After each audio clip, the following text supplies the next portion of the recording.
We ready? We'll call the Senate Minerals Business and Economic Development Committee to order. Where first order of business is the rules, and we've got a whole list of rules, and I'll go ahead and read them to you. Or not? Not. If you abuse the rules, we'll throw you out. How's that? So let's do a roll call, please. Senator Cooper. Here. Senator Jones. Excused. Senator Nethercott. Here. Senator Rothfuss. Here. Chairman Anderson. Here. Mr. Chairman, you have a quorum. We have a quorum, and we're changing the order by popular request. We'll move Senate File 92 to the last. Senate File 134 will be second, since he has all his speakers lined up to speak. So he'll be second. But first is Senate File 186. And do we have anybody to present this good little bill? Mr. Chairman, Yes. as the sponsor of the bill, I'm going to turn my chair over to Senator Larson. All right. Senator Larson. Excuse me, Representative Larson. Oh, Representative, excuse me. Didn't mean to demote you. Thank you, Mr. Chairman, and members of the committee, and someone but no one of value is presenting this bill to you today. Mr. Chairman and members of the committee, would just like to reflect back a few years and quickly bring you to what kind of is driving this bill, and that is when the natrium reactor was announced. There were some of us, former Representative Burkhart and Greer, along with Dr. Krutka, and I went to the Idaho National Lab. They had invited us, and when we got there, kind of the first thing they said is regarding that natrium reactors, we don't think you guys in Wyoming have a clue of what this means for Wyoming. At the end of that day, I agreed with them. We didn't have the perspective on the possible resurgence of not just nuclear power, but the associated industries that perhaps the state of Wyoming could take care of. Working with the governor's office and working with the Energy Authority and the Business Council, there's been a lot of effort over the last few years to try and attract associated businesses, associated nuclear industry businesses into the state. At the last energy forum that we had at the end of our last legislative session, there were a couple of actually three pretty significant industries, two for the development of fuels and one for the development of advanced nuclear reactors on the micro reactor scale. Over the course of this last year, I've been privileged to participate with one of the energy fuels and the advanced nuclear reactor manufacturer in looking at Wyoming and considering possible sites that they would consider to be in the state. Today, you'll hear from one of those groups. It's a company called Radiant, who is in the process of having one of their micro reactors demonstrated at the Idaho National Labs, and they're proceeding forward out of their home for design in California to look for places that they could manufacture and deploy those. Working with them, Wyoming is high on that list, and they've met with folks in Casper, where they've looked at various sites and had some public hearings. At their most recent public hearing, one of the questions that came from the public to the representatives' Radiance is, what could we do in Casper, or what do you need help with? The response to that is we really don't have anything definitive in your statutes that allow us, if we manufacture, and their idea is that they would manufacture and fuel those micro reactors, which would be kind of on a similar to in shape and size to a sea box, but course, much heavier. And then they would deploy those to wherever energy demands may be, whether it be remote Alaska or, wherever. But at the time when those need to be refueled, they would deploy a new reactor, because they're modular, and bring the one that needs to be refueled back to Casper, refuel it. But they need the authority to store that spent nuclear fuel on site. And also, if they're refurbishing, if you're rebuilding that reactor, if there's some associated parts that have been contaminated, they need the ability to store them as well until they can get rid of those. So as we looked at this, your interim committee looked at a bill towards the end of last year that came out of the Regulatory Commission. It was House Bill. Mr. Larson, Yes. before you go on, one of the other things that they mentioned was that spent fuel, when the U.S. puts together a enrichment plant, they would send that to be enriched and reuse it also. So it's not just going to be stored there forever. When we get an enrichment plant built, they'll be sending that for enrichment, and they'll be using that spent fuel. Thank you. Thank you, Mr. Chairman. And as we get into the bill, you'll note that we designate that it's temporary, but it's not designated as a temporary consent-based siting like you would expect from other electrical generation facilities that have been decommissioned.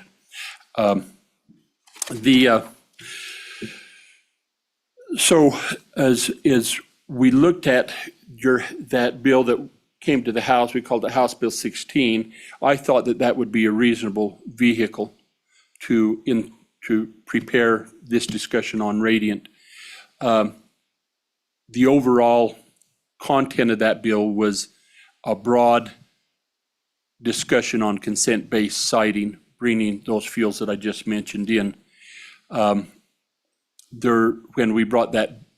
we looked at that and considered it, I reached out to Senator Cooper and Chairman Anderson and considered that bill may have some challenges, and that we probably ought to craft a second bill that is specific to nuclear reactor manufacture and allowing them. And I'm glad we did, because that bill had a lot of pushback for a variety of reasons. And so here we are today with this bill. And so, Mr. Chairman, I'd like to walk you through the bill, but as I do that, one of the benefits of bringing House Bill 16 to the other side is our folks from Radiant were here and meeting with a number of our elected officials and had the opportunity to attend that meeting, and as such was able to reach out. Some of our stakeholders reached out and was able to have a meeting with them that had concerns with what they're doing. They brought forth, after that meeting, they came forth with some suggested amendments that they provided to me yesterday. I were fortunate enough to have a director like Director Parfit, who's willing to get up early and come and go through that and make sure that everything conforms and fits with what we're doing and try to accomplish that. So Director Parfit and I worked and looked at the amendments that they provided, felt that they were very well thought out and fit very well into the bill, and cleaned it up. And then he identified a couple other things that we added into it. So there's a proposed amendment that is alongside, I hope, your bill. And as we walk through, when we get through this bill, as I work it, I'm going to include the language of the amendments and help you understand why we would want to consider that if you choose to work the bill. So with that, Mr. Chairman, if I may. What we Go do ahead, is, please. thank you, Mr. Chairman, and members of the committee, what we do is create, so in our nuclear regulatory stuff in 3511, we have Article 15, which is that hazardous waste. We come into 2000, which is our advanced nuclear reactors, and we're creating, and in 21, I believe, and then we are in this one, creating a new section 22, new Article 22 that will allow us to talk about nuclear reactor. I apologize, Mr. Chairman. 2000 is our agreement state statutes. You guys remember that. And then 21 is our advanced nuclear reactors. And this would be the advanced nuclear reactors. So we start this out, Mr. Chairman, by noting the definitions of advanced nuclear reactor manufacture and the dry cast storage and the installation and spent, similar to what we had in House Bill 16, that all comply with the NRC requirements. On page 3, we get into, I need to back up. In spent nuclear fuel, in that definition, we amend that to say spent nuclear fuel means as defined in the Federal Nuclear Waste Policy Act as amended, and to include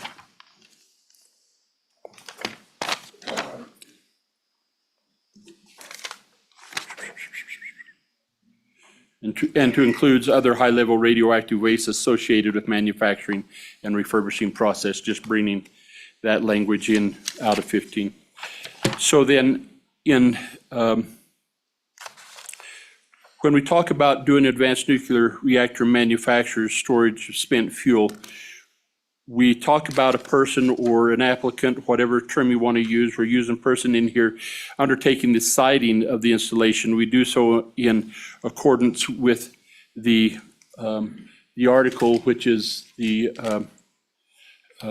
Industrial Siting Council, and we changed, rather than the person submitting the application, that they'll submit the following to the department. And then we identify down there Romanent I, Romanent II, and Romanent III. And all of those things will be that are things that would be issued to them through the NRC. And then on page 4, under Romanent IV, where to the extent that some of that information isn't submitted, we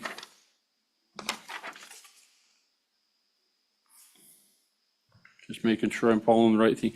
We say if there's additional criteria that they do have to provide, such as the technical feasibility, the criteria on the proposed installation site chosen, environmental, social, and economic impacts, and conformance to the federal guidelines for the installation. And then upon receiving, on page 5, upon receiving the information required under the subsection B of this section, the department through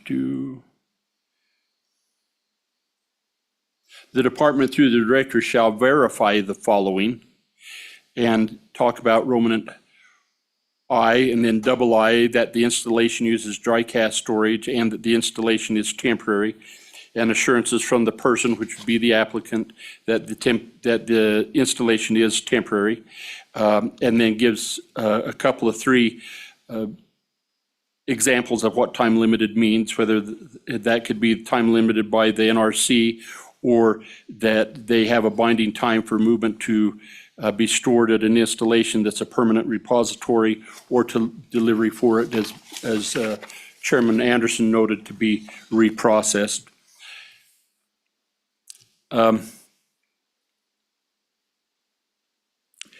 On page 6,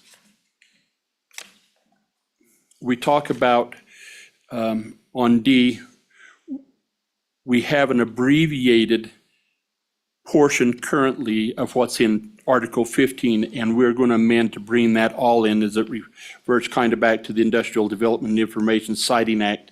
And it says that provisions of the Industrial Development, Information and Siting Act shall only apply to the extent that those provisions do not interfere with or contradict or duplicate any requirements of the NRC. And then we insert E, that shall send that requires the department to send all publicly available reports and notifications to or from the NRC or from the operator, that they be available to the public. Mr. Larson, or Representative Larson, you're eliminating 20 to 23F complete, Yes, or just on that page? nope, complete, please. Complete? Okay. And so on page 7, you would renumber G to F, noting that the spent nuclear fuel remains the property of the manufacturer. We get rid of H, which was an effort in House Bill 16 to incentivize someone who owns the nuclear fuel that hasn't moved it at the time frame that it's, when the storage time has expired, to do that. With this being a manufacturer, they'll be continuing to generate fuel, and didn't feel that this was applicable. Mr. Chairman, on page 8. Yes, question here, Representative Larson. Thank you, Mr. Chairman. Representative Larson, and I'm sorry, I just turned the amendment over and see these deletions, and was trying to line them in, and then you were moving on. Sorry. So, no, it's all right. My apologies. I'm just trying to catch what we're deleting. Going back to the bottom of page 6, it looks like we're deleting all of F. Is that accurate? The F All of F. paragraph? That is correct. All of F is proposed. Not G, Not G. not G, Renumber Change it G to to F, That's an Mr. F. Chairman. and then deleting H, That is the correct. entire paragraph. Thank you. Please continue. I'm sorry that I wasn't keeping up. And then on the Try to next, keep up, will you? thank you. Rotha? On the next page, you'd read number J to G.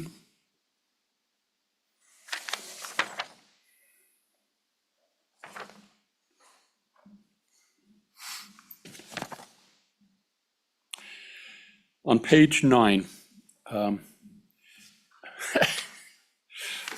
Mr. Chairman, Wyoming is a wonderful state, and I just tell you, we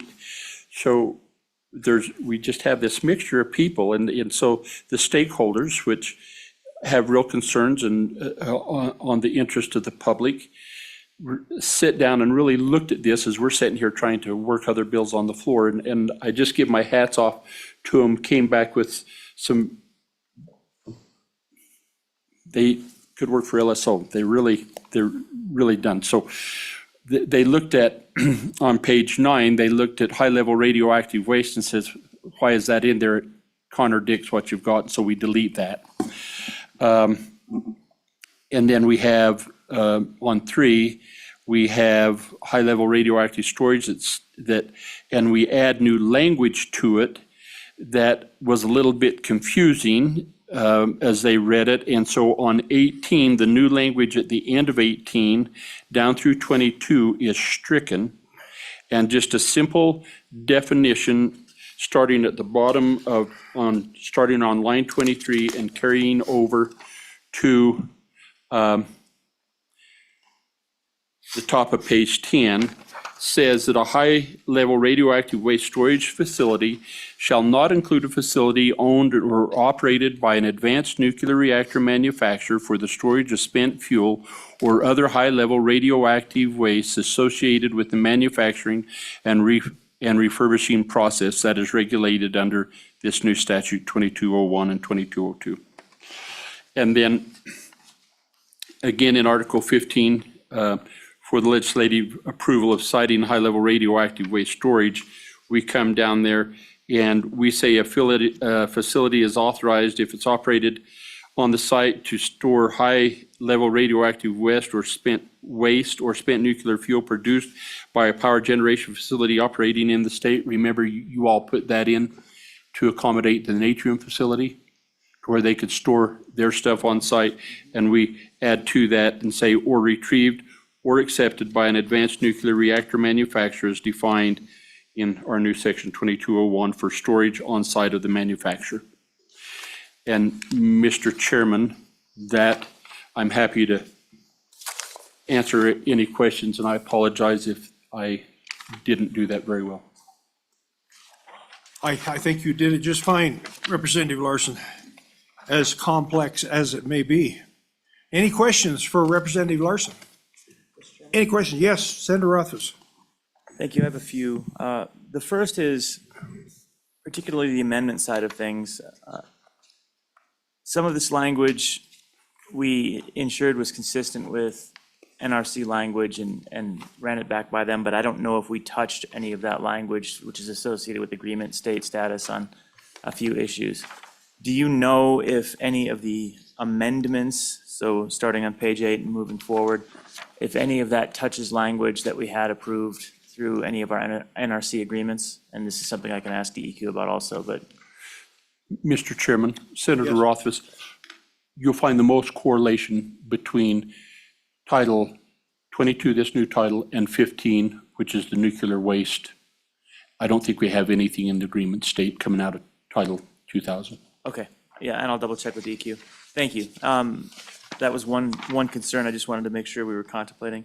Another concern relates to the use of dry cask storage all the time. And it seems to me that any facility would be first and foremost complying with whatever methodology the NRC wanted them to comply with, whatever that was. And you know, I'm sure at this point that would be overwhelmingly dry cask storage, but it seems honestly a little short-sighted to call out dry cask storage in legislation like this in case there is, depending on what technology is used, some better temporary or alternative, or for that matter, if it's going to be reprocessed, you might not want to invest in transitioning into dry cask storage immediately prior to processing. So I was wondering if there was discussion around that specificity, which seems like it's overly prescriptive. Mr. Chairman. Yes. Representative Rothfuss, I wouldn't argue at all. I think we do that from time to time, particularly on the known, what is known, and perhaps do not look into the future, and then we have to come back and try and rectify that somehow. I don't, in my mind at this point, and it would be a great question as you hear from the stakeholders and from the agency to ask that question, if there's value in modifying it to say as approved by NRC. I think your point is valid and well taken. Thank you. Yep, thank you, Representative. Other questions? Other questions for Representative Larson? Hearing none, thank you, Representative Larson. Well done. Well done. Any agencies like to speak on this?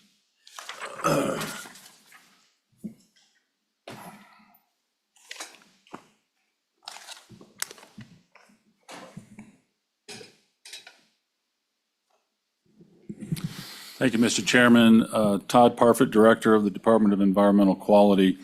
And I won't walk through the bill again, but we'll point out that it is similar to what was done in Article 21 for the advanced nuclear reactors. As it was, they wouldn't be able to store it on site unless we had made those changes to both Article 15 and Article 21. Would like to address the question about the agreement state. Does this have any implications for the agreement state statutes, which are Article 20? And the answer to that is no. That's specifically for mining and milling of uranium. And we are looking to amend that with the source material program, and we're working to stand that up now. So, Mr. Perfect, if you stand that up, is that a lot of more personnel or a lot of time, or is that just filling in the blanks?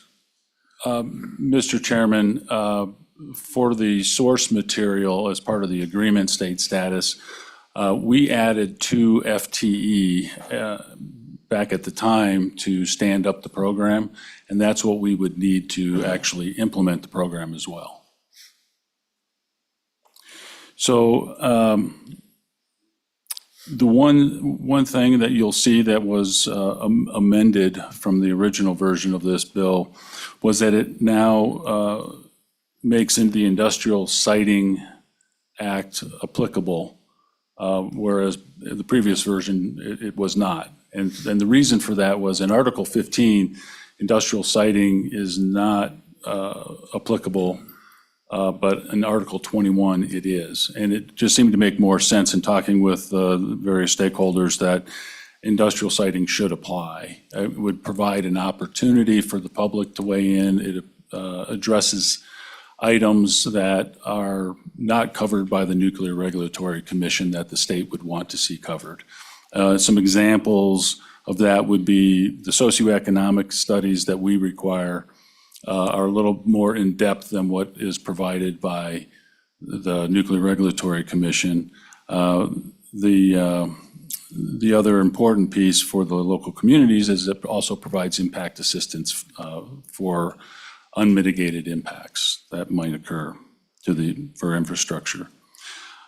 And then just to kind of wrap up, we reviewed this with the stakeholders. We think the amendments make this a better bill for your consideration. So we'll just stand for any questions that you might have. Yes. I assume that was the same language then on the industrial siding that we used in 21?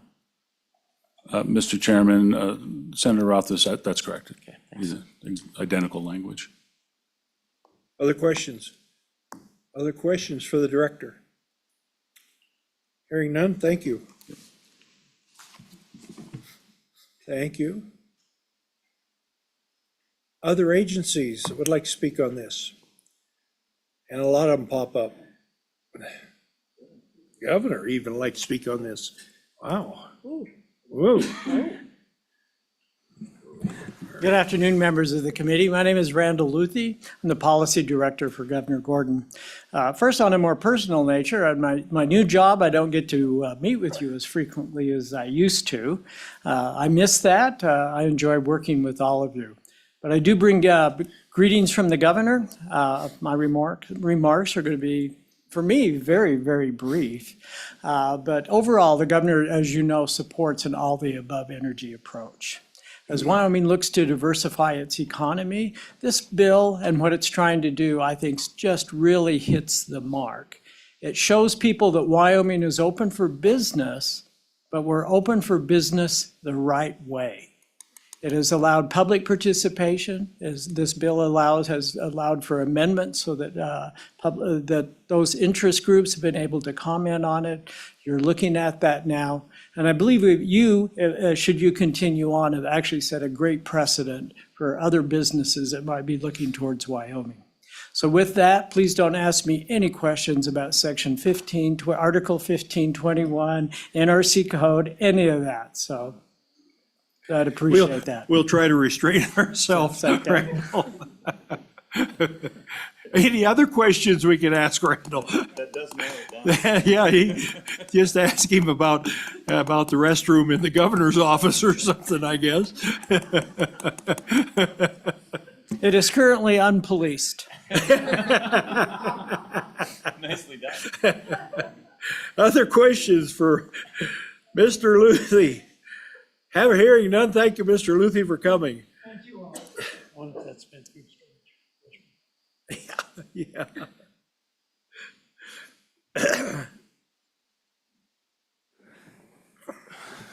Good afternoon, Mr. Chairman. Don't know how I'm going to follow that, but I will try. Rob Krieger, Executive Director of the Energy Authority. As you all might remember, last year in the budget, you appropriated us a nuclear industry coordinator, and I have him with me today. Sean Schaub, who comes from the Good Majority Floor Leaders' old neck of the woods, and he's been working on these issues. I won't rehash the good representative, hit all the points on the bill.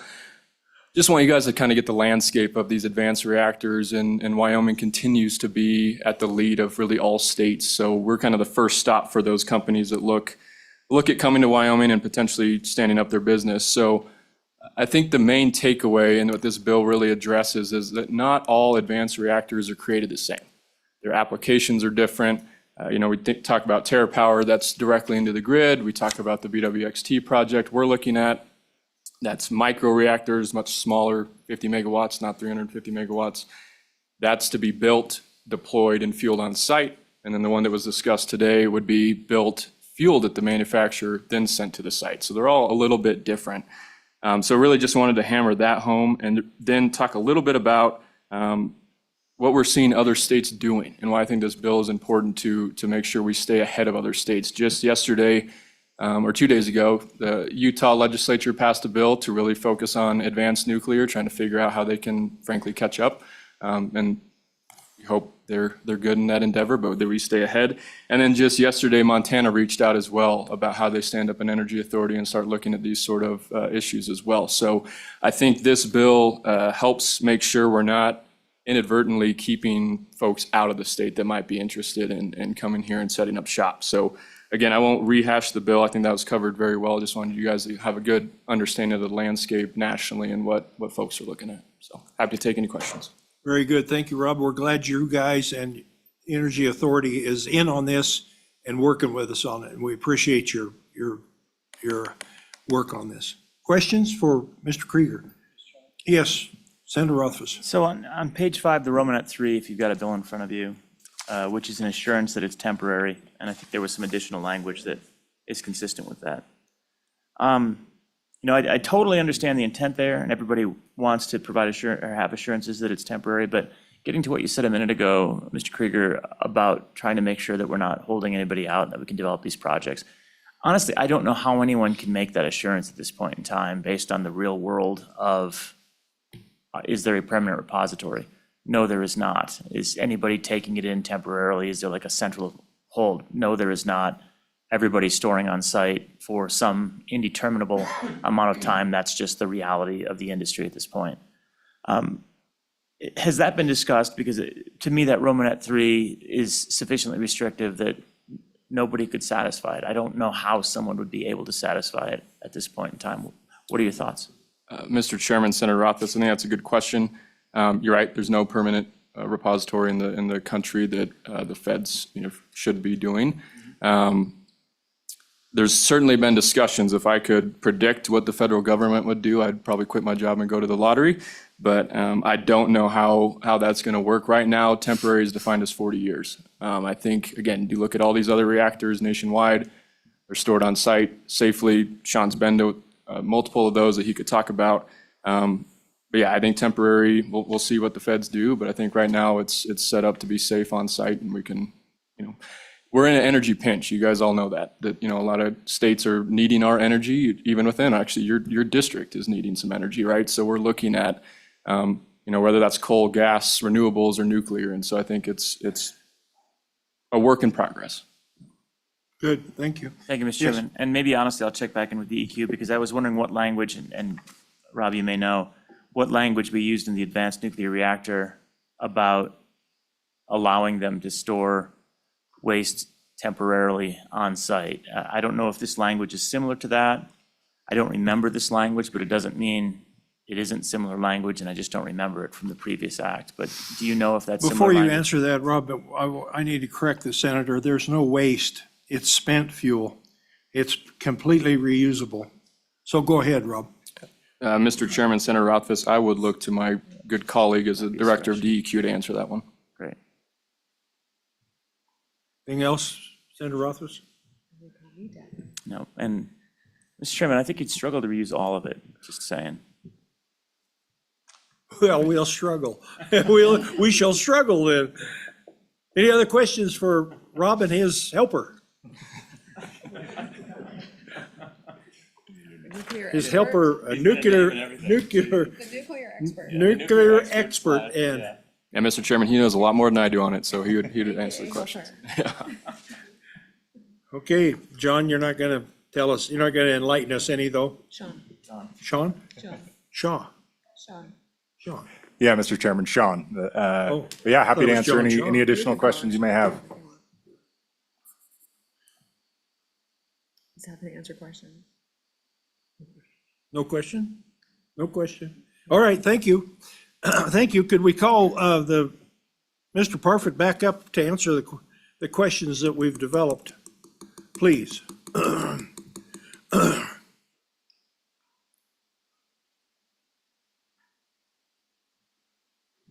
Thank you, Mr. Chairman. So the question is around the Romanet 3 and the reference to temporary storage. And what you'll find is that in Article 15, they reference temporary storage. Well, we reference temporary storage as 40 years, but that can be extended by the legislature if they choose to do that.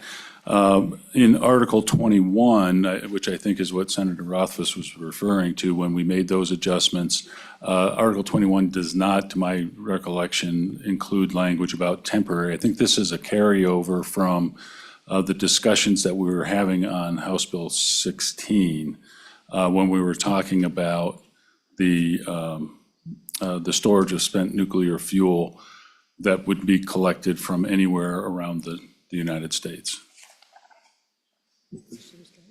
Go ahead, Senator Rothfuss. Thank you, Mr. Chairman. And so, Director, it doesn't seem like it quite fits as well as it does in House Bill 16, where I kind of understand why it was in House Bill 16. Do you have any concerns about trying to find a way to make it more consistent with 21, where, and maybe even referring back to 15, but with 21, the advanced nuclear reactors, it does just indicate that it basically has to be compliant with the NRC for storage. And that's the language. And thank you, Representative Larson, for bringing me the Green Book. That's all it calls out, is storage is compliant with the NRC. So, Mr. Chairman, Senator Rothfuss, I would agree with you is that it's questionable as to whether or not that's necessary or adds value to the bill. You're going to have an entity that is going to have a business, and they're not going to plan for that business to end at year 40. It's going to be ongoing. But as has been pointed out in earlier discussion, if an enrichment facility were to become available, which is more likely than some of the other things that we're waiting on, then they would certainly take advantage of that. But the temporary may not be a good fit in this particular bill. Okay, thanks. Other questions for Mr. Perfect? Thank you, Mr. Perfect. Other agencies that would like to speak on this? Other agencies that would like to speak on Senate File 186? No other agencies? Is there anyone in the public who would like to speak on this?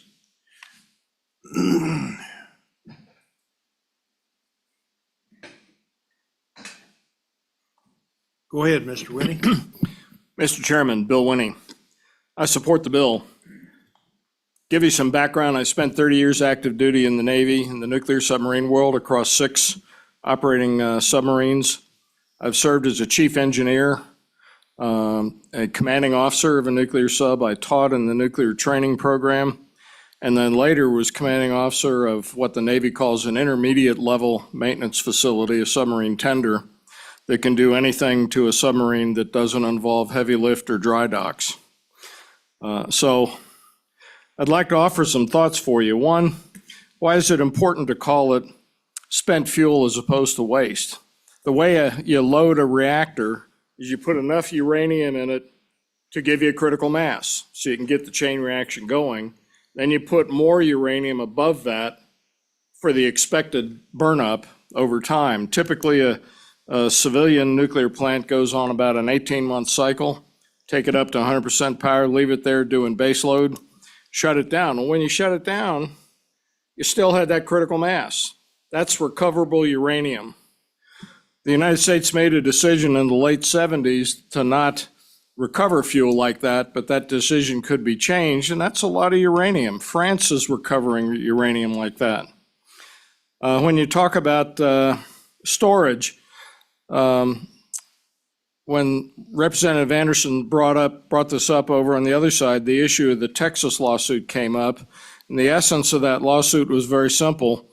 The United States said in the early 80s they were going to make the Yucca Mountain plant, and then it was dragging on, and finally President Obama terminated it and commissioned a blue ribbon task group who came out and said, well, we should have siting for these things based on local approval. And that's kind of where it is right now. But the other part of the decision was there's no element of law that allows an intermediate organization, company, whatever, to hold spent fuel. It either has to be at with the company at their site or sent to the federal facility. When you're talking about spent fuel, what do you got to do with it? Well, when you shut down a reactor after an extended high-power run at the end of day one from shutdown, it's still producing about 1% nameplate rated heat. At a week, it's about 0.2%. Even at 10 years, it's producing about 1 kilowatt of rated nameplate heat per ton of fuel. So there's a point in there where you can transition to these dry casks, but they do have to be built properly so they still can get rid of heat.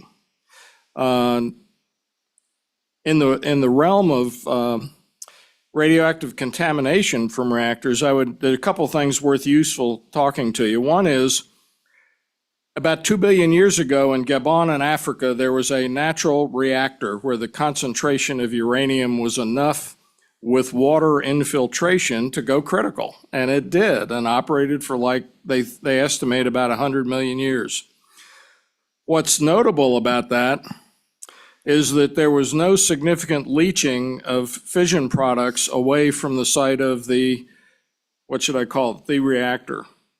The other thing is, the Navy goes and looks at the Thresher and the Scorpion submarines that sank periodically to take environmental measurements and see what happened. That's partly because they want to see how the fuel performed, if it performed the way they designed it to, but they've seen none. It's all background stuff. Nothing's coming out. So if you look at where you want to go, and you've heard words about the future of Wyoming with this, we have a lot of fuel around this state that we could mine. We just got to get it out of the ground. We don't really have a significant processing industry, but we could. So we have the ability to mine the fuel, process it, and burn it in reactors. That's got a lot of potential. The coal plants that we have out there, they will time out. Those kind of steam plants are good for 50 years, 60 years, 70 years, something like that. But they will eventually time out, and I would submit to you that we ought to replace them with some of these reactors. One thing to keep an eye on is how much cooling water is there available at sites. A steam plant, whether it's coal-fired, natural gas-fired, or nuclear-fired, requires a lot of water. Doesn't go through the reactor, it just goes through the main condensers. But you got to make sure you have enough of that around. Now that the coal plant that's in Kemmerer may or may not be shut down, is there enough cooling water for both it and for the nuclear plant? I suspect there probably is, but somebody ought to go take a look at that. So at the end of the day, I'd like to plant a seed with you. I think this body, the legislature, needs to go take a look at Kemmerer's infrastructure. Last summer when I was knocking on doors, I ran into people that complained about water, sewer, et cetera, in the Kemmerer area. Not that that's your responsibility directly, but in my opinion, that gets to reactor safety because you need your operators to have good living quarters. So I would also note the Navy stores its fuel, spent fuel, out at expended core facility in Idaho National Engineering Laboratory. When I was an instructor, I served out at the same site at the old S5G prototype out there in the mid-'70s. So subject to your questions, thank you. Questions for Mr. Winnie? Mr. Winnie, that processing plant that we could build in Wyoming, could it re-refine our spent fuel also? I believe it could. I mean, it depends on how they design it, but basically you have to take the fuel that you have, I'll be very simplistic, melt it down, molecular weight separate it, and then reconcentrate it to the concentration you're looking for. So yes, I think very simply. Oh, good. Thank you. Other questions for Mr. Winnie? Thank you, Mr. Winnie. It's always good to hear from you. Anyone else from the public like to speak on Senate File 186? Senate File 186. We can raise our hands now so we know. Good afternoon, Mr. Chairman, members of the committee. Travis Deti with the Mining Association. Appreciate the opportunity to weigh in on this. We represent not only in our mining portfolio, our uranium operators and coal, bentonite, trona, but we also represent a couple of these companies that are developing these projects here. So we support the bill, and I'll be brief and let you move on with your business. Any questions for Mr. Deti? I think he supports the bill. Senator Rothfuss, any questions? Mr. Chairman, thank you. Thank you, Mr. Deti. Anyone else? I thought I saw somebody else jump up. Ah, there you go. Ms. Kessler.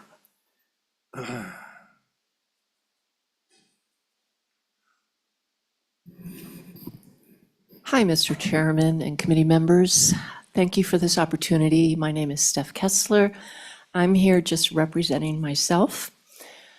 I would first like to say that I am one of the stakeholders referred to by Representative Larson, and I really, really appreciate that he invited hearing some amendment ideas from some of us, and had the chance to discuss them with Director Parfit this morning. So I really appreciate that. I do think the amendments make the original bill stronger. But I also want to reflect on the fact that I've been receiving some emails and texts from people saying, this bill scares me, I don't know what it's about, I don't get it. And I just want to reflect that anything having to do with nuclear waste is serious to the people of Wyoming. And if any of you listened in on the hearing on HB 16, you heard that desire to be better educated, to have more time to grapple with issues, and the importance of transparency. So my highest recommendation would be that this deserves an interim study committee to give Wyoming people a greater chance to kind of grapple with this new business and understand what it means, and to keep thinking about what we need to assure that we've got this right for Wyoming. I feel I've been lucky to just in person be here this week, so I've been able to play an insider game role by being here and running around and doing my thing, but a lot of other people have not.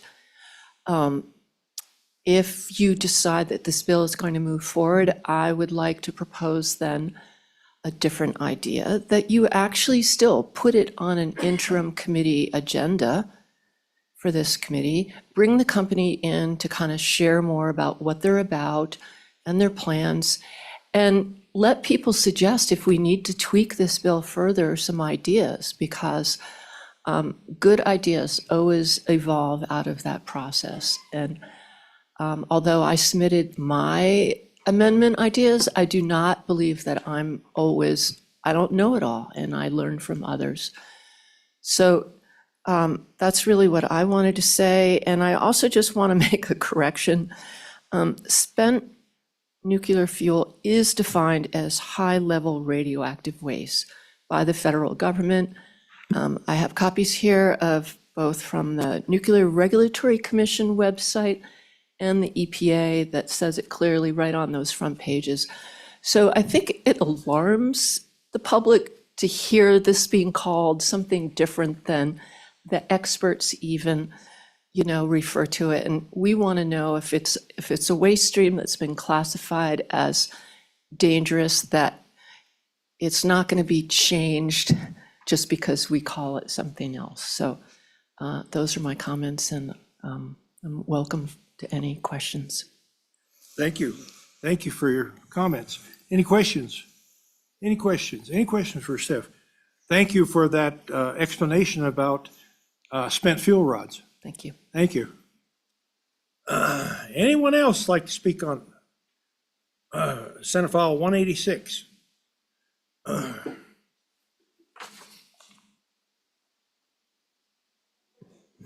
Great. Thank you, Mr. Chairman and members of the committee. My name is John Burrows, and I'm here representing the Wyoming Outdoor Council. We are Wyoming's oldest independent conservation organization, and our mission is to protect Wyoming's environment and quality of life for now and future generations. And it's with a nod to the future generations part in that mission that I want to speak to you now. We think this is a really important discussion. And we don't have a formal position on this bill at this moment, but we're watching it closely, and we may weigh in going forward. We recognize the state has opened the door to nuclear energy and that the energy needs of this country are changing. And we think it's important to get our policies around nuclear right. The consequences of not doing so could be with us for future generations, and even longer if we're not careful. The bill before you is difficult to understand, and we do think the amendments that you all bring, or you all have brought, do help to clarify and resolve some of the concerns that we do have. But we really don't think that this bill is ready for prime time, and it should be worked over a longer period of time. And if that were the case, we would commit to the sponsors to be at the table and be involved in those conversations going forward. Thank you. Mr. Brose. Any questions? Any questions for Mr. Brose? Thank you, Mr. Brose. Thank you, Committee. Anyone else in the room? We've got 3 or 4 people in Zoom room. Anyone else in the room that would like to speak on this? Are we ready with the Zoom? No one in the room? Let's do the Zoom.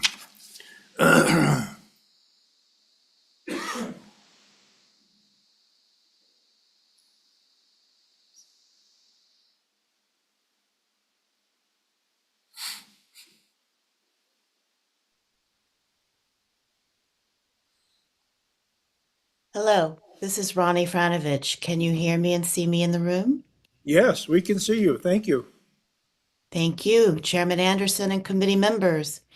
I appreciate this opportunity to express my support for SF 186, which would allow an advanced reactor manufacturing facility sited in Wyoming to temporarily and safely store used fuel and other materials associated with the reactor manufacturing and refurbishment process.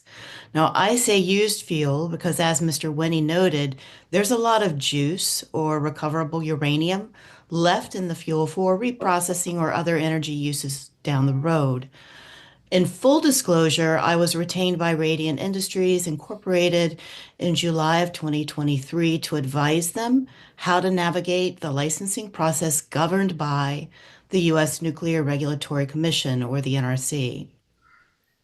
I'm a qualified reactor inspector with 30 years of NRC work experience. As such, I offer this testimony consisting of 5 major points as an expert witness. Point 1, nuclear energy is safe. No fatality has been attributed to radiation exposure from commercial nuclear energy or used fuel storage in the U.S. I am not aware of any leaking casks in which used fuel is stored.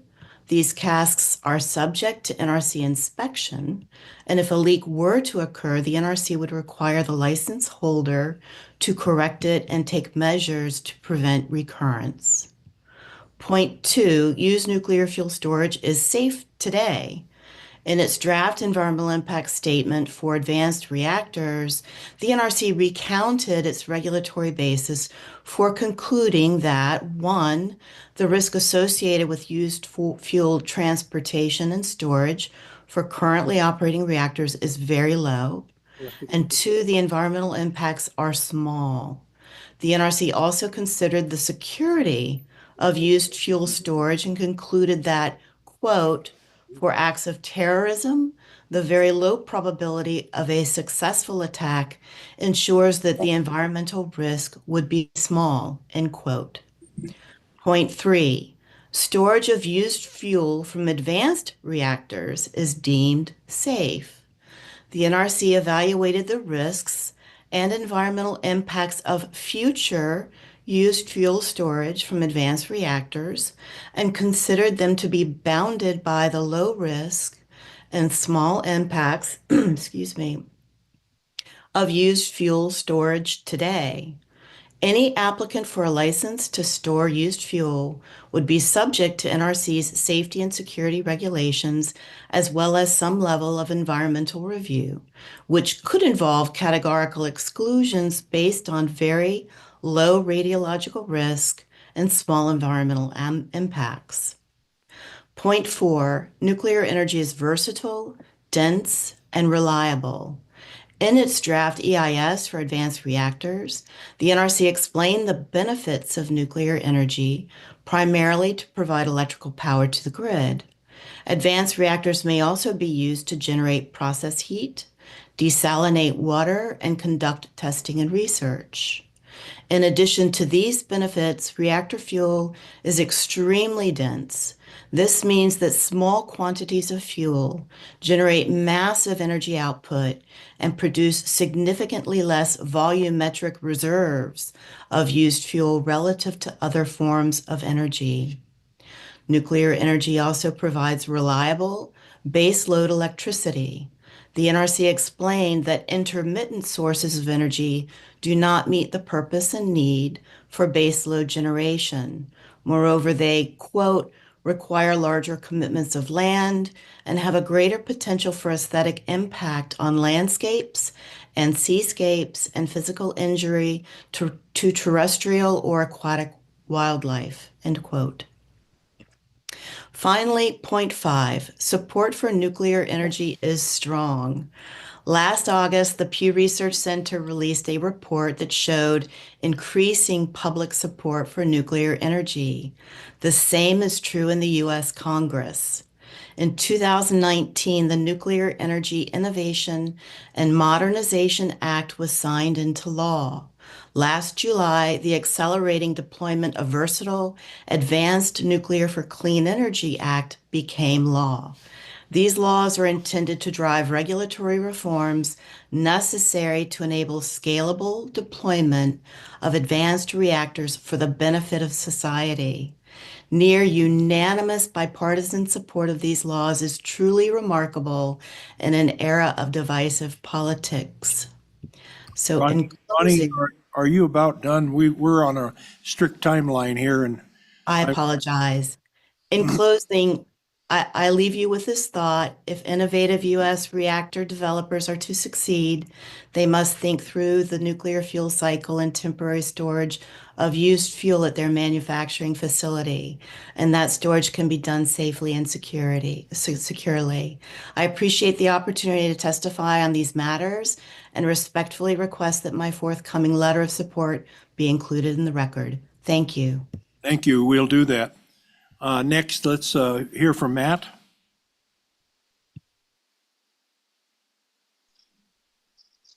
Hello, can you hear me? Matt, I'll tell you the same thing. We're on a short time frame, so please make it as quick as you can. I'll make it brief. Matt Wilson. I'm calling in from Radiant's headquarters, a micro nuclear reactor developer. I just will briefly, if you can see behind me, actually, you can see a non-nuclear prototype, a big pressure vessel looking thing in the background. So it gives you an idea that as I'm talking, we're not just designing, but we are actually building real things and preparing to bring a nuclear version to the Idaho National Lab 2026. So Rob Krieger, Executive Director of the Wyoming Energy Authority, called out multiple nuclear projects either announced or being considered in Wyoming. Hopefully the fact that I'm calling in today just shows that Wyoming is developing an environment that is very interesting to the nuclear industry. And we're very excited to consider siting our manufacturing operation in Wyoming. So what does the manufacturing operation look like? The Natrium reactor is around 300, 500 megawatt total output. Radiant's going to be all the way down to 1 megawatt. It's a single container. It's basically as big of a reactor as you can make and only be in a single container. We'd like to manufacture our reactors in Wyoming and deploy them around the US and potentially international markets. Now, when you build a nuclear reactor, you have full responsibility of the entire life cycle of that reactor. And so we will need to refuel them about every 5 years or so. We plan to do that at the factory, and we'll have to manage the byproduct, which in this case, as an example, we are discussing spent fuel. And so Radiant sees this bill and the amendments would allow us to effectively manage the entire life cycle of nuclear. And we're excited about the idea of actually building these initial reactors in Wyoming and deploying and exporting energy to even more markets than Wyoming already does. Thank you. Thank you, Matt. And Wyoming is interested in having you come to Wyoming also. So thank you for your testimony. We have the next person.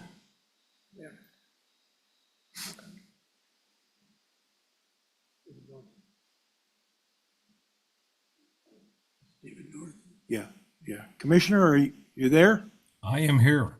Yep, make it short. We're I up wasn't against sure the you break. didn't call my name. So I can't really add a whole lot to what's already been said. I appreciate being last, so I don't have to add a lot of stuff. I'll make this short, and I do support this 100%. I'm speaking for myself, but I do believe this is something that Wyoming really needs, that we need to move forward and give us the opportunity to to provide the energy that we need in the future and look at all of our options. With that, I'll answer any questions you have. And you didn't identify yourself, but I did. I identified you as Commissioner Dave North. Yes, sir. Thank you. Thank you. Any questions for the commissioner? Where does Mr. North live? What? Where's he from? Casper. Natrona County. Natrona County. Thank you. Good job, Dave. All right. Thank you. The answer for that. Yeah. All right. Thanks, Dave. You bet. And I think that's all on the Zoom. Yes, Mr. Chairman. Okay, Sue, thank you. We've heard from the room. We've heard from Zoom. I'm going to close public comment on Senate File 186. Committee, what's your pleasure? Move the bill. Second. Move the bill and seconded by Cooper, moved by Nethercott, seconded by any, We'll move the amendment Thank you. that's been provided. by Okay. Representative, I'll move the amendment that's been provided by Representative Larson and vetted by Director Parfit. It's been handed to us, which is proposed Senate File 186, H5401, proposed amendment. moved and seconded by Rothfuss. Thank you. Thank you, Senator Rothfuss. Question? Okay, questions on the amendment? Questions on the amendment? Question. Questions on the amendment? All in favor of the amendment signify by saying aye. Aye. All opposed, same sign. That amendment sneaks by the Minerals Committee. So back on the bill. He's got another amendment. Oh, we got another amendment? It's gonna be hard. Oh, no. All right, well, let's go. Yeah, Mr. Chairman, I do have an amendment on page 5. First of all, so Romanet 2 that uses dry cask storage, my amendment includes striking the Romanet 2 and Romanet 3. And then replacing the Romanet 2 with language that is parallel to what we have in our Advanced Nuclear Reactor Article 21. And it would read, that shall only store spent nuclear fuel from the advanced nuclear reactors or other high-level radioactive waste associated with the manufacturing and refurbishing process on the site of the manufacturing facility after first meeting all of the requirements of the U.S. Nuclear Regulatory Commission. So that's parallel language at that point that captures the language from this amendment in terms of what they have to have covered so that they can get the job done. I'll repeat that one more time. So we're striking on page 5, Romanets 2 and 3, lines 14 and beyond, and replacing that with a new Romanet 2 that shall only store spent nuclear fuel from the advanced nuclear reactors or other high-level radioactive waste associated with the manufacturing and refurbishing process on the site of the manufacturing facility after first meeting all of the requirements of the United States Nuclear Regulatory Commission. Second. Moved and seconded. Any discussion? Any discussion? Any discussion? I guess I don't like changing the language that they've worked on for a few months here with that, but I don't think it does any harm to the bill. It still says the same thing, and I guess if it makes Senator Rothfuss feel better about it, we could do that. Oh, and the second, yeah. Mr. Chairman, I think it does do something. This idea in Romanet 2 that you provide an assurance that it's temporary is just an unachievable thing. So it basically provides the company with the opportunity to potentially do this, But then when they show up and have to provide the assurance, there is no way they will provide that assurance. They can comply with the NRC, though. That is a doable thing. So this allows them to meet the NRC compliance that any other nuclear facility would have to meet with regard to storage of the material, but wouldn't manufacture a new requirement that the state of Wyoming is holding them to on assuring temporary storage. So once again, as we've done with most of the rest of these nuclear circumstances, we look to the ridiculously rigorous NRC process, and if it's meeting the requirements for storage, then we're going to be comfortable with that. So that's what the DEQ would go back and check. Does it meet the DEQ's on-site storage requirements? If yes, we're in good shape. But I think that we put in these requirements, and they have to meet their NRC requirements also. We're not letting them off the NRC requirements. No. Senator Cooper? Just exactly what you said, Mr. Chairman. I believe this brings our language in compliance with the rest of our bill and still reaches out to make sure we are in compliance with the NRC language. Okay. At the amendment on page 5, lines 14 through 23, and page 6, line 1 and 2, replacement. All in favor of the amendment signify by saying aye. Aye. All opposed, same sign? Aye. So that amendment passes. And Any other? Mr. Chairman, one more that probably should have been part of that. We won't need the definition of dry cask storage, which is on page 2. So just move to strike the definition of dry cask storage based on that last amendment passing. Second. And I'm sure dry cask storage is probably in the NRC information anyway, isn't it? Absolutely. Any other discussion? Other discussion? Other discussion? Hearing none, sensing the body's ready to vote. All in favor of the amendment signify by saying aye. Aye. All opposed, same sign? Aye.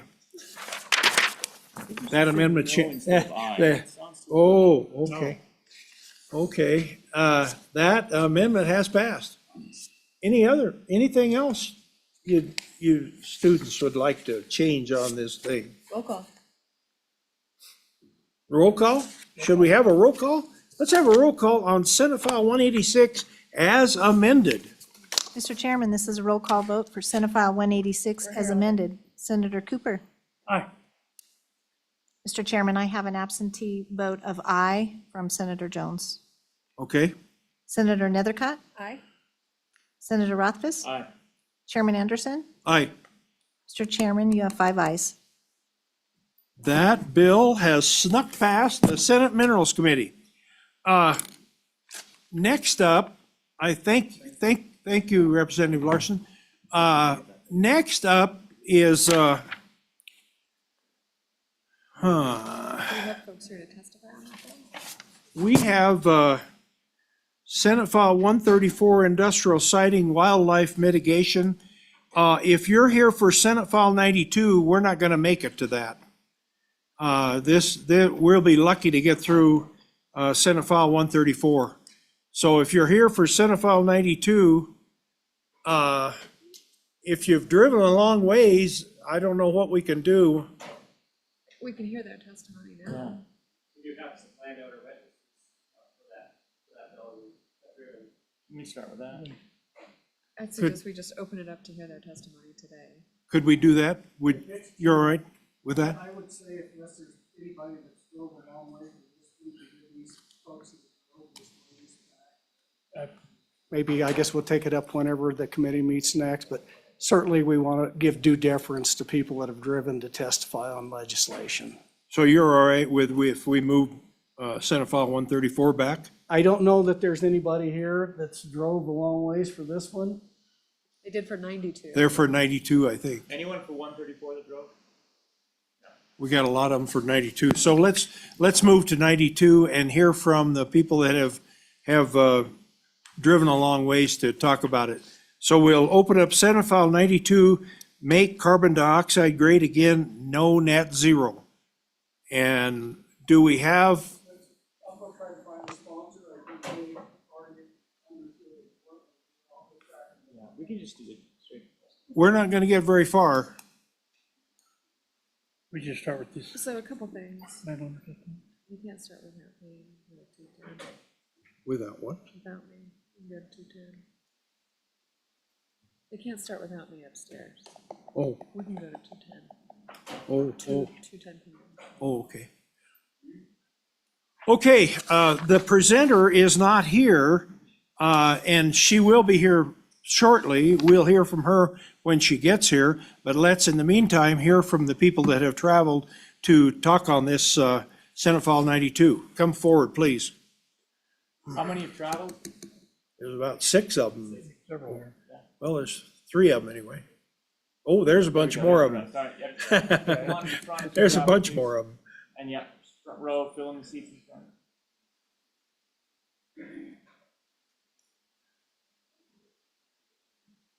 Come on up to the, come on up, a couple more up here. Gotta get you on the YouTube. All right, you know we're short on time, so tell us everything you want to tell us in short order, please. Chairman Anderson, thank you. I'm Connor Nicholas, attorney over at Bud Fallon Law Offices. As you can see, I have landowner representatives. Each and every one of these representatives are a landowner who's benefited from a potential carbon storage project here in the state. One of the concerns we have with this bill is that it has a potential of taking away primacy from the DEQ. Each of these landowners have been able to monetize their pore space because of the primacy that the DEQ in the state of Wyoming presents. As far as I'm concerned, I represent over 350 landowners, over 400,000 acres worth of landowners who have been able to benefit from the monetization of that pore space in this area. That's come out to over $15 million paid out to landowners and landowner leases, lease payments. We project that there will be about $125 million paid out to landowners in just one project alone. The concern we have is this bill, as it's presented, takes away opportunities from landowners in the state. With that being said, I think you'd rather hear from the landowners than from me, so I'll concede the rest of my time. Okay, thank you, Mr. Nicholas. Go ahead, whichever one of you'd like. Mr. Chairman, my name is Ron Rabo, and I'm a farmer out in southeastern Wyoming in the metropolis of Albin. And when Connor called me about this morning, this was something that I felt was very, very important to pull away and discuss. As I read through the bill, I guess I agree with the fact that I don't think that carbon dioxide is necessarily a horrible thing for our world. I certainly don't think it's a horrible thing for our farms and our ranches. I think that it's actually an important nutrient or an important source that we need for nutrients in plants. My concern is the fact that the state of Wyoming shall not pursue any targets or measures that support the reduction or elimination of carbon dioxide, including any net zero targets. And so my understanding is that that would take away these particular projects that we've gotten grants for, that we've worked very diligently to put landowner groups together. And I might just say this, I think it's analogous to what we do as agriculturalists in the state of Wyoming. I think it's analogous to what we do as far as producers in the country, that I'm an organic producer. And the reason that we have done that is because those economics are the ones that work for us based on our own set of circumstances, based on where we are and how our business is structured. Now, if you would have come to me years ago and said, do you support the meatless meat industry? I would have said, what is that and who in the world wants something like that? Although I understand as a business person, in order for me to survive based on my set of circumstances, that I had to immerse myself into that business to understand why it was valuable. So as an entrepreneur, as a business person, I think it was important for me to embrace the fact that the bus about people who thought that meatless meat, for an example, in this particular case, was important, had already left the station. So my job as an entrepreneur and as a business person is to embrace either that and help incorporate that into my business so that the economics justify themselves in order for me to stay in business in a place like dryland Wyoming where we're trying to farm. I really find this being very, very similar to that case in the fact that I think that you can either agree or disagree with the fact that global warming is here, that climate change is really drastically affecting the world. I have my own feelings on that, and those aren't necessarily pertinent to this discussion. But my point is this. My point is that that bus already left the station. And if we as a state are really trying to embrace the fact that we're going to take a stand to say that, hey, we think that carbon is a good thing, there's a lot of people in this world that don't think that. There's a lot of people in the world that think that the beef industry is a horrible thing and that we should all eat meatless meat. So I think as a state and as the legislative body in the state, I think it's very important to understand that whether you agree or disagree with the fact that climate change is real, it's here to stay. And so we can either embrace that as a state and we can monetize that, we can capitalize on it, just like what I've done in my business, or we can say the principles that we stand on are more important than propping our economy up. And I think that as a person, as I look at things that are done in the world, I think a lot more harm a lot of times is done through good intentions than through bad intentions. And while I think this bill has plenty of good intentions, I think that the unintentional consequences of this bill could be drastic for agriculture producers in the state, and I think it could be detrimental to the overall opportunity for the economy to grow and expand in our state as well. Thank you. Very good. Well done. Yes, sir. Yeah, my name is Casey Madsen. I'm from south of Pine Bluffs, Wyoming. About as far away as you can, or as close to the corner as you can get. I'm about 4 miles north Colorado and a half mile from Nebraska. So as a landowner, the economics of this will greatly benefit. It allows me to expand, buy more. Also run a bulk fuel business in Pine Bluffs, and the work that has come in through this has allowed me to expand my business in fuel sales. And also we have a gravel company, and the amount of material we've hauled out to benefit this project has been tremendous. So I think just from the economic standpoint of survival and being able to survive in the ag group, it's a definite plus for us. That fuel business, is that ethanol? No, this would be diesel and gas to the ag farmer or to agriculture Okay. primarily. Question? No? We have a new panel coming up? Next three. Next panel.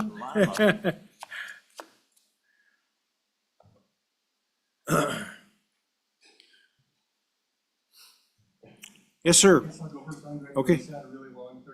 Also, I'd just like to say that it is the unintended consequences that scare us. You know, I feel like this carbon sequestration is going to happen somewhere, and I feel like all the taxpayers in the US are probably going to be taxed. And if we run it out of Wyoming, it's just going to go to another state. So I feel if we're all going to pay for it, we might as well get the benefits if we can. And it's not just landowners, there's a lot of state land involved in this too. Yeah. So that's all I had to say. Thank you. All right. I'm Kyle Harding at Harding Ranch. I think my big fear is the primacy being taken away. It puts us at risk for projects that we didn't know we could do years ago that we can do now. And where it says the state shall not pursue any targets or measure supporting reduction, elimination, including net zero, I think that's telling people Wyoming is not an open market to come do business. I think it's a negative view of people that would come to the state to do a project. Okay, thank you. Go ahead. Question here. Mr. Chairman, Yes. I think Mr. Harding is related to our former House Chief Clerk. Yes, it's my mother, yes. That's it, yeah. Huh? It was great service for a long time. Thank you. Scott Gross, Next Generation on a farm and ranch in southeastern Wyoming, actually generation after him.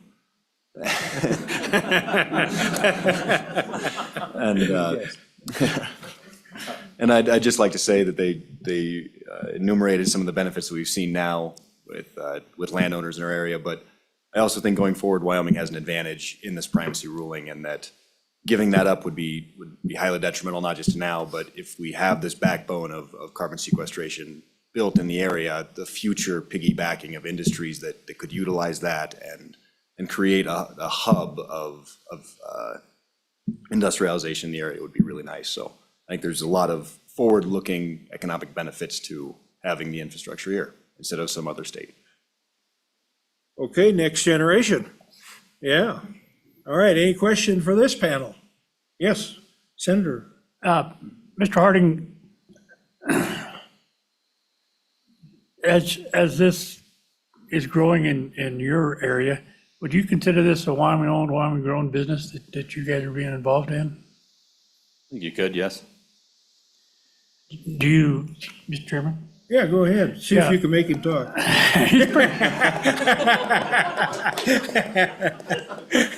He's pretty direct, isn't he? Yeah. Yeah. Are your holdings just in this county, or do you spread into other counties in the area? Just in this county. Thank you. You didn't do it, Cooper.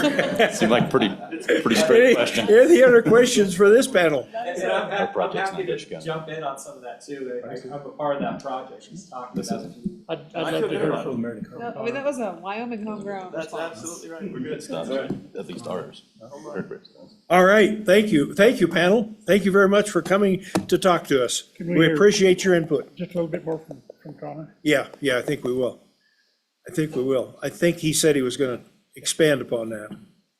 You can't make Harding speak, but you can make him speak. We make this lawyer. Yeah. Yeah, the project that Senator Cooper is referring to, and I apologize, I need to, Chairman Anderson, the project that the senator is referring to is the Meriden Carbon Project. It is owned 100% by the landowners in the area. They are trying to monetize that pore space and have found a way to generate interest through that. And so I think there is some opportunity that's here. Some of that opportunity is in state, involved directly from landowners. Some of that opportunity is coming out of state, such as the Tallgrass project that has really benefited a large number of landowners as well. And so what we're seeing here is we're not just talking about the projects that are on the ground today. There's projects that are coming all across the state. And I've been involved with several of those projects. By having a bill like this that says we're not open for business, it harms not just the projects we see today, it harms potential future projects and potential things that can expand onto that. With that being said, if there are any other questions, I'm open to questions. Do you think that landowner model could be fashioned for other areas in Wyoming? Because we have other areas where we can sequester. Most certainly, absolutely, Chairman Anderson. In fact, we have that landowner model in various different projects, whether it's the pore space projects here. We represented 80% of the project for Tallgrass. That landowner model has then moved up to the Meriden Carbon Project as well. We have had these landowner groups for well over a dozen years out of the Bud Fallon law offices. It's just the idea of uniting landowners. They know they have a resource and trying to find a way to make that resource available to someone else who might see it as valuable. Other questions? No other questions? Thank you, Mr. Connor. We are out of time officially. I think nobody else has traveled for this bill. Okay, we'll continue, and the first bill to come before us on Monday will be this Senate File 92, and we'll let the maker bring it to us, but we have heard from some of the public, so thank you very much. We have nothing to do on 92 or 134, so we'll